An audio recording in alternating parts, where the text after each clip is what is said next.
And you're welcome to Encore this evening. 4 short plays in Athlone and some new faces on and behind the stage.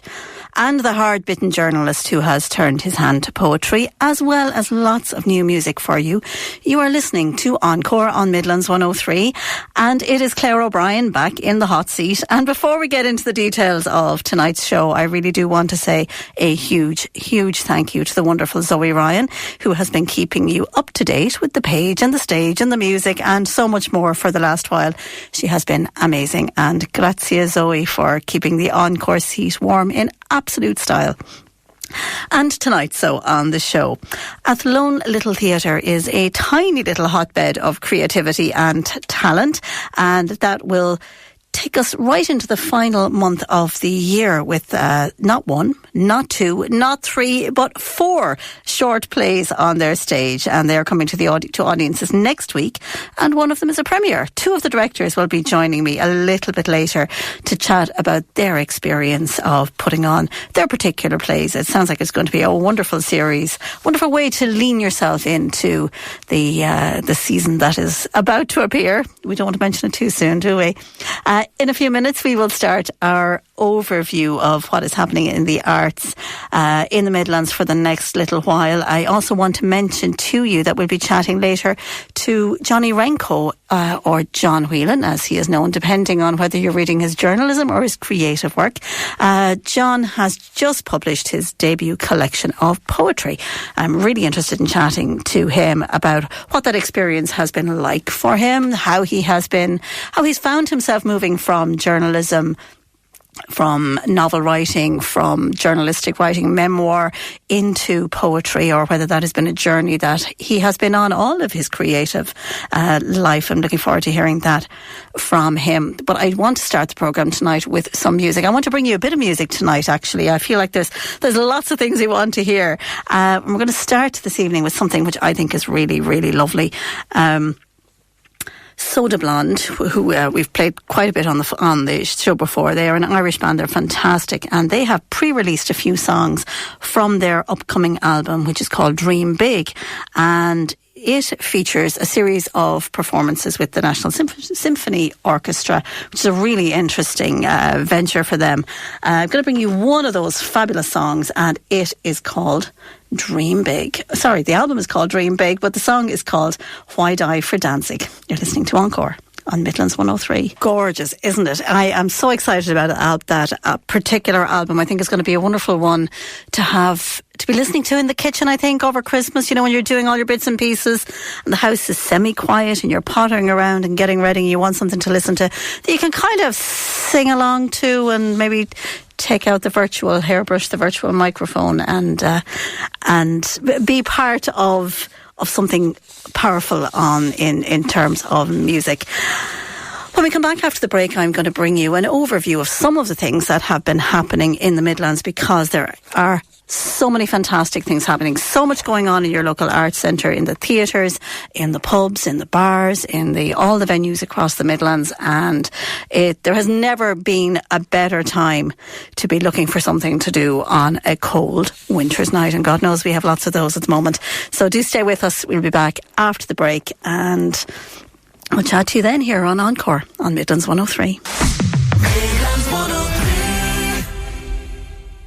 And you're very welcome back to Encore. And still to come, John Whelan will be joining us to talk about his debut collection of poetry. I'm really looking forward to hearing about the genesis of this particular project from one of the Midlands' most versatile wordsmiths, it has to be said. That is exactly what he is. But I do want to bring you up to speed with some of the phenomenal array of events that are happening across the Midlands. And don't forget, encore@midlands103.com is the email address if you'd like to get in touch with the programme.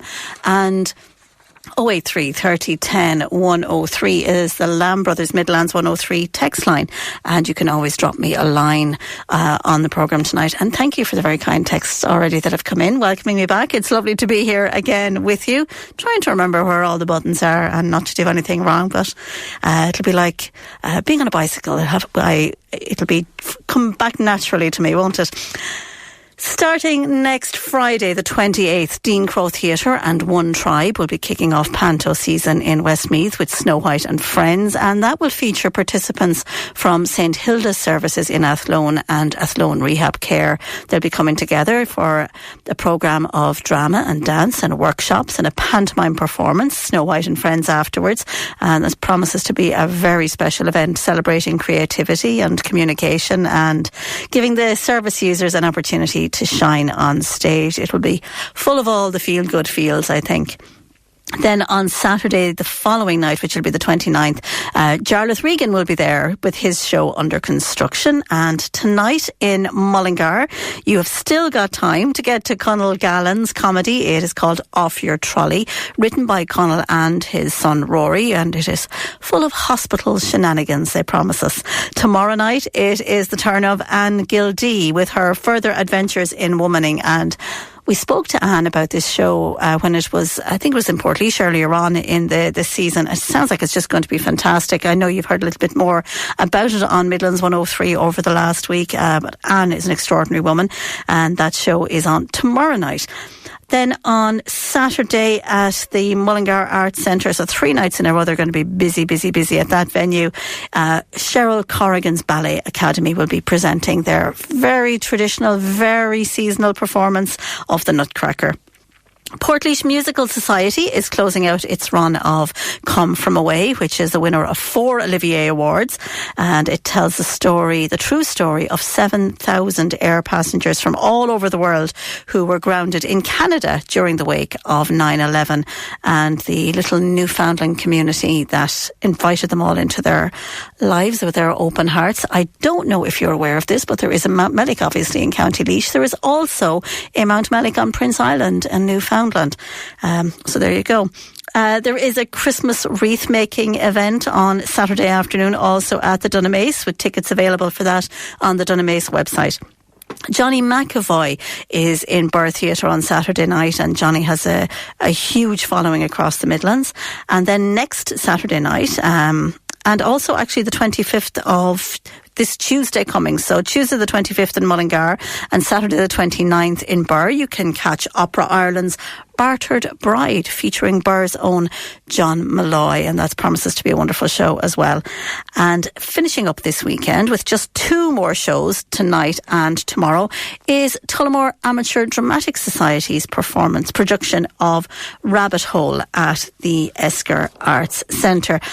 Also, to let you know, there is a huge number of workshops. There are performances happening all across the Midlands for you to get your teeth into. But we are going to move back to music now. And again, this is new music. So earlier on we had Soda Blonde with that, with an early track from that album, which will come out on the 12th of December, featuring the National Symphony Orchestra. That album is called Dream Big. We're going now to come to Ye Vagabonds. They have a new album coming out in January, at the end of January, and this is the first track from that, and it's a lovely moody one. It is called On Citric Road. That's a voice you might not be familiar with. That is Dove Ellis, and he will be among those performing at Other Voices next weekend, the weekend of the 28th. He is from the far side of the Shannon, and gorgeous sound, isn't it? It's really nice to start us into a nice lazy weekend. Well, we're going to move to more exciting things after the break here, where we go to Athlone, where things are extremely busy at Athlone Little Theatre as they get ready to put on 4 short plays. There must be lots of fun jostling for space on the stage there as part of those rehearsals. But we will hear more about that when we chat to Michelle and Caroline after the break here on Encore on Midlands 103. Midlands 103. You're very welcome back to Encore on Midlands 103, and exciting things are happening in Athlone at the moment, where the Athlone Little Theatre are getting ready to bring 4 plays to the stage. Joe Brady directs The Hilarious Adventures of a Small Town Hairdresser under pressure to keep secrets in the hairdresser's code. And Clive Darling is directing Glacier Bay, which is another comedy about a forgetful older couple at their grandnephew's confirmation party. Caroline Coyle is at the helm for Mick Donlan's Class of 57, and Mick will be on the programme with us next week ahead of that performance. And Michelle Kelly is taking on the production and direction of Arthur Conan Doyle's Red-Headed League, adapted by Colm Quinn. And I am joined on the line now by Michelle. Michelle, you're very welcome to Encore this evening. Thank you very much, Claire. It's great to be here. And it's lovely to hear from you too. This is a big production, isn't it? If you, just to introduce us to it, it is an Arthur Conan Doyle Sherlock Holmes story, but it's a big one. Yes, we've a cast of 5, and it's an alternative Sherlock Holmes. It's Shelley Holmes. So we have Shelley Holmes and Josephine Watson. So we've the niece of Sherlock Holmes now living in Ireland, and she's going to help solve the case of the Red-Headed League.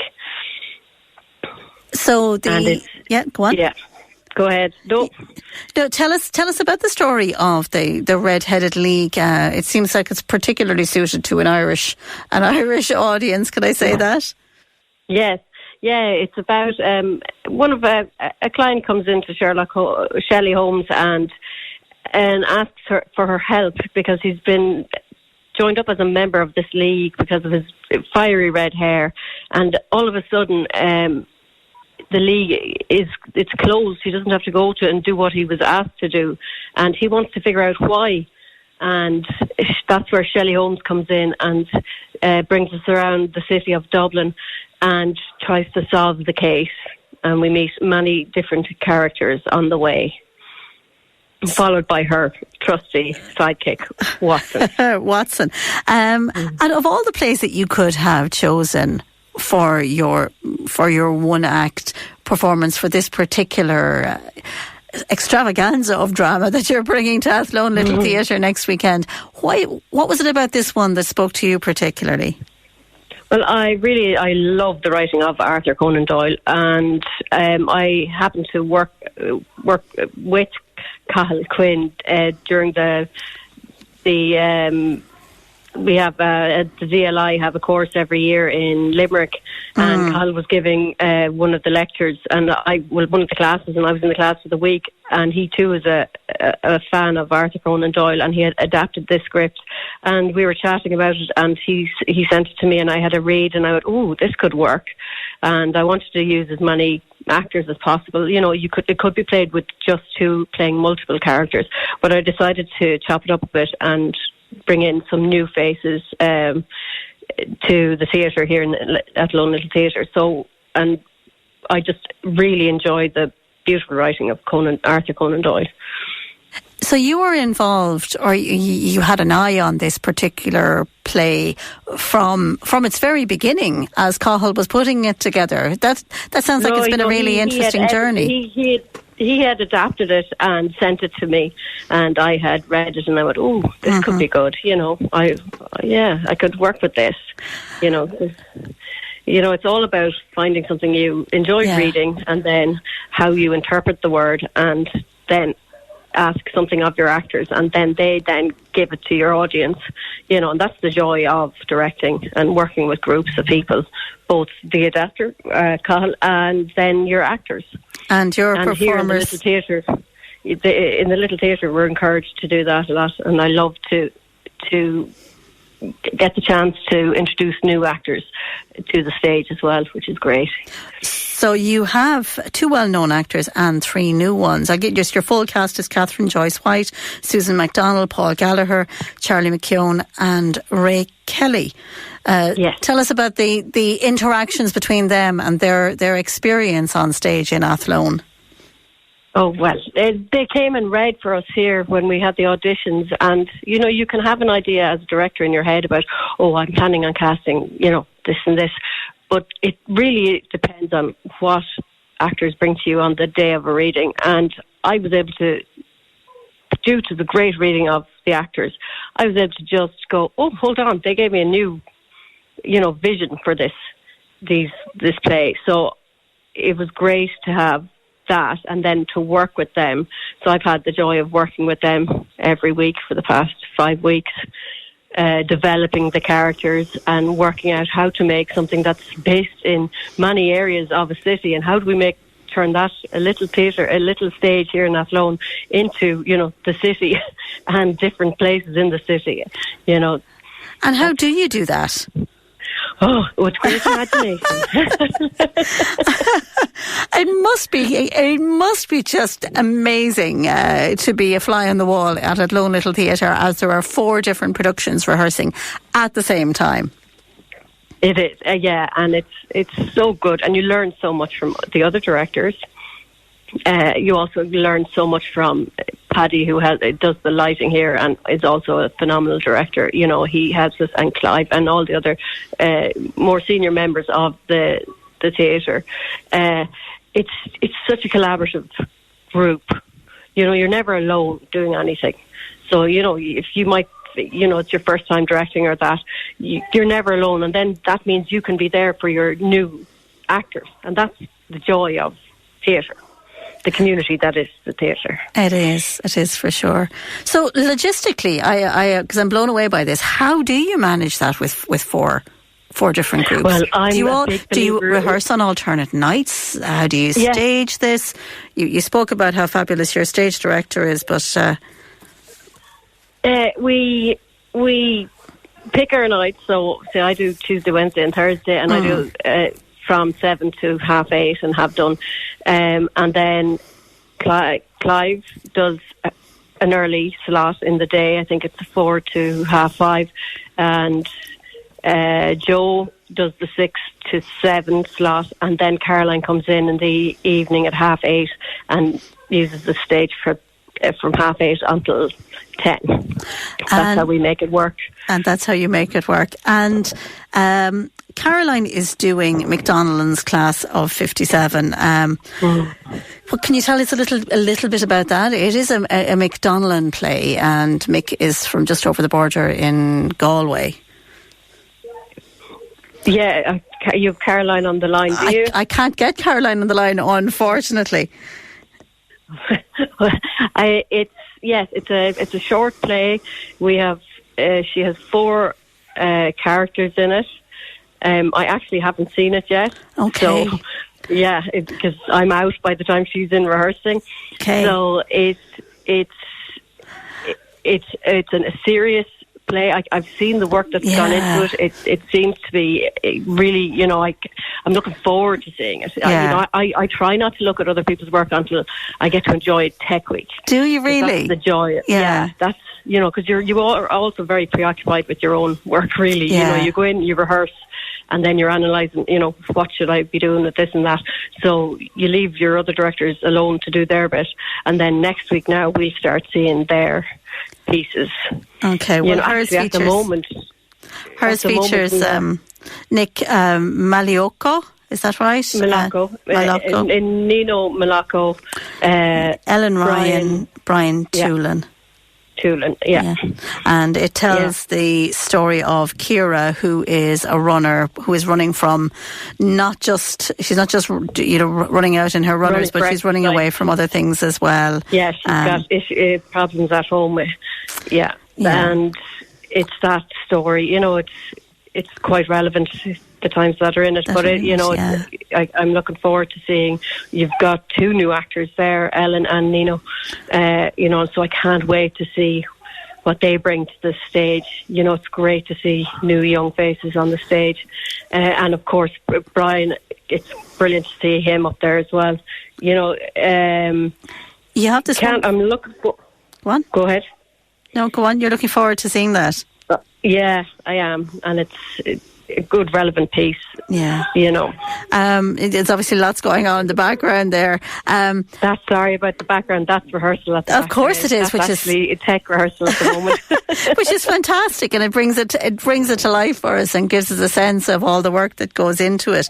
It is one of the great features of Athlone Little Theatre, how you seem, I mean, you're going to be 90 years old next year, and you have this wonderful history of bringing in new people and keeping, what is it, what is a tiny theatre company together. It's such an unusual group in the history of Ireland, in the whole country, isn't it, really, to have your own theatre and your own troupe?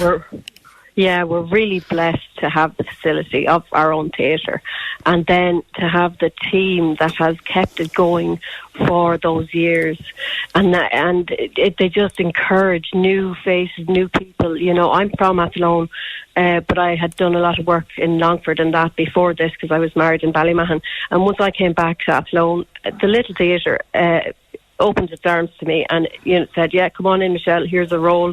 And then, oh, Michelle, you like directing? Here, let's direct one act. You know, they are just so encouraging and nurturing here in the Little Theatre, and it's just such a joy to work with them. And I really enjoy also, we're just finished a run of Juno and the Paycock that Paddy Martin had directed, and I was working backstage, and I love to do that as well, you know, because it's all about teamwork, and the more you put into something, the more you get out of something. So that's you know, that's my motto with any group like this. You know, if you work with a group, you'll get twofold back, you know. Yeah, there will be people listening to this thinking, oh, I never thought really of getting involved in a drama group, but this sounds exciting. Do you open your doors to new members at particular times of the year, or is the door always open? The door is always open. You'll see on social media we advertise readings. So like for Juno, the reading would have been in August. Yeah. For the one act, I think we had them in September, October. I think it was October when we were still doing Juno. And we will cast who, if you turn up and read, now we have a lot of interest, but if you give it to us on the stage, you will get a part. You know, there's no bias here. Everyone is welcome. It's really, that's what I love about the Little Theatre Athlone. Yeah. Well, that's a wonderful advertisement for it. So tell us why. It truly is. It sounds saccharine and sweet, but it really is like that. And it's, I love it because there's nothing like theatre it's like another family. You have a second family with theatre. Yeah. And you couldn't be 90 years in existence if you didn't have that connection with people. That's it, exactly. You know, and we love the audiences. You get to know everybody, and it's brilliant to see regular faces and new faces. So tell the people of Athlone and the surrounding areas why they should head to the Little Theatre next for the performances starting next Friday, or so it starts on Friday. It runs all the way Friday to the 3rd to December the 3rd, and then there's a matinee on Sunday. AthlonLittleTheatre.ie has all the details. But why should we go? Why should we get off our cosy couches and away from the television and go out and see some live theatre? Sell it to us. Oh, why? Because you're going to see, because for one act you're going to see a diversity of humour, drama, excitement, classic, modern. It's just and fun. You're going to see people on the stage having fun, and then you as an audience member will feel that positive vibe and feel all warm and fuzzy going home and go, oh, I could do that, or oh, that was great. you know, because when you see people enjoying themselves, you will enjoy yourself. You know, and then there's always the cup of tea during the interval. There's nothing like a nice cup of tea, here in the green room. Thank you, so much for talking to us this evening.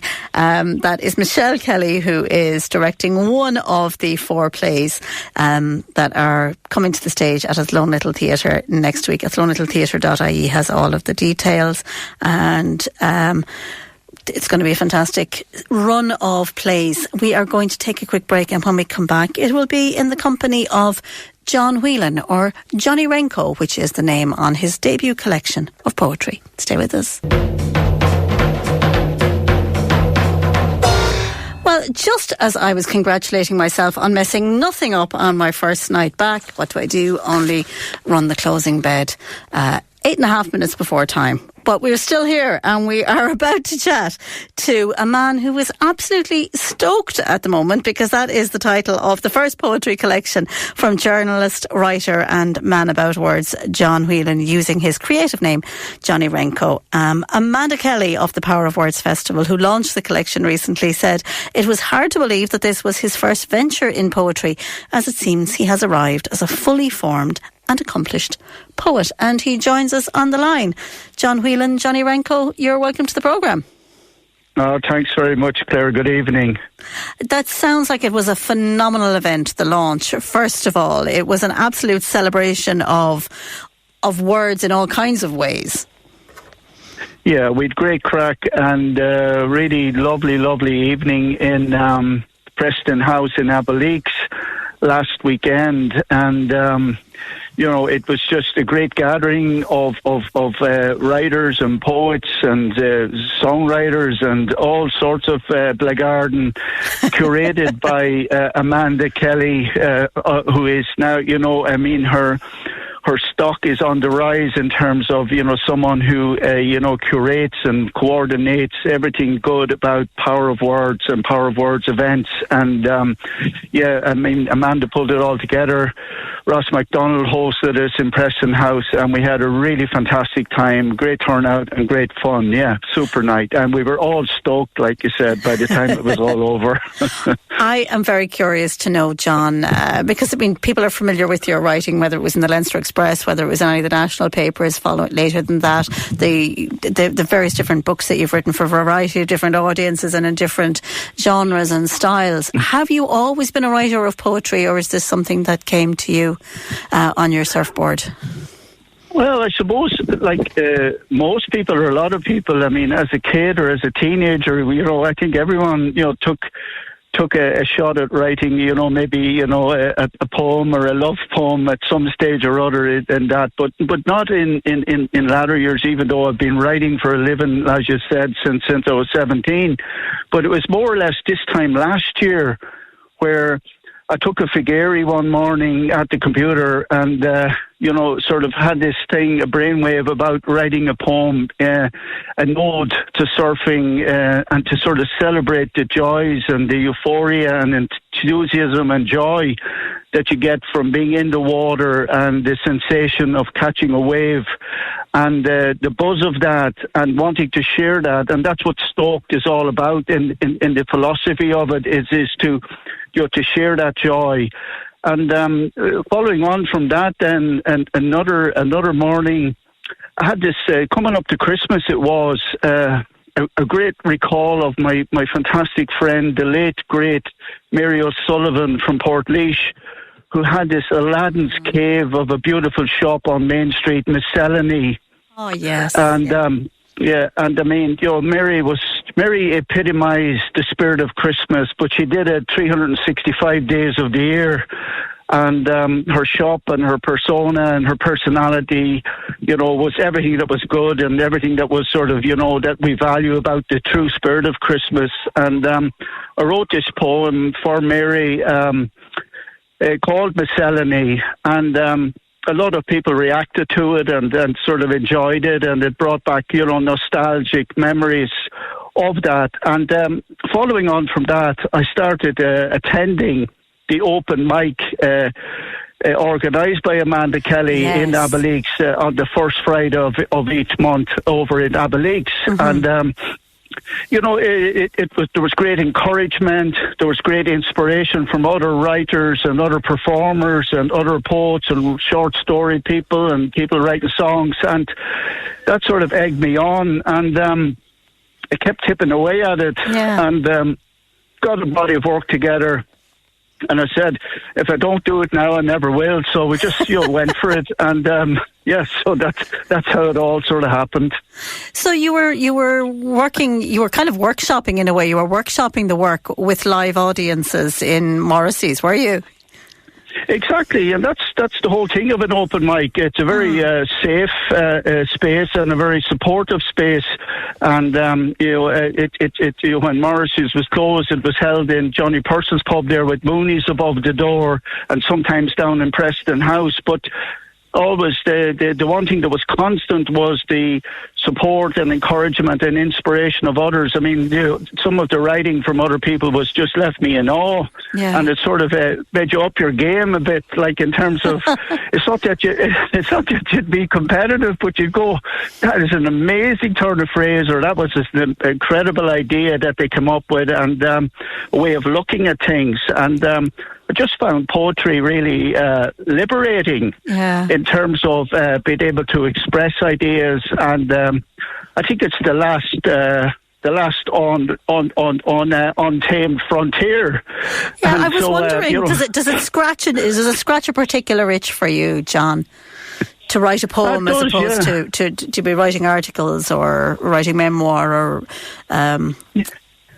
Well, it does, because it is fantasy and it is fiction, and it is influenced by, your life's experience and observations. But it seems to me that in an age where we have to watch our words and we have to, constantly seek consensus and, be ultra cautious about making sure not to offend anyone about anything, I think poetry is liberating, and it gives you a chance to express ideas and to put stuff out there in an honest and fair-minded way, but at the same time, without having to watch every step in case you step on some sort of landmine sensitivity. Yeah, it's a different kind of an experience. And across all of the different, we'll chat about some of the poems again. We might get you to come in and read for us. We'll have a poetry. We might have a poetry open mic of our own, possibly on the programme some night. That'd be get some people in, because you've written. There's a variety of different poems here, isn't there? From a variety of different experiences, from love and loss and surfing at the heart of it. Yeah, exactly. Lots of different topics, Stoked being the anchor tenant. And one of the things that's going down really well, Claire, is that two of the poems lend themselves to translation. Os Gaeilge and Cormac O'Doulachan kindly immersed himself in translating Stoked, and another poem which is dedicated to turf cutting families across Laois and Offaly in the Midlands.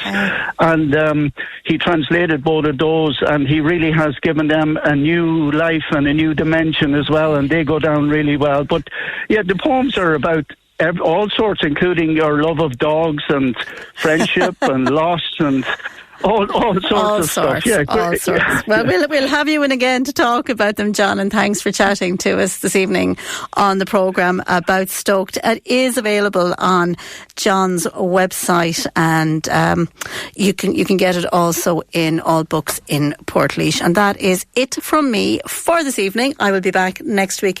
Mick Donnellan will be one of my guests, talking about that play and about his new novel.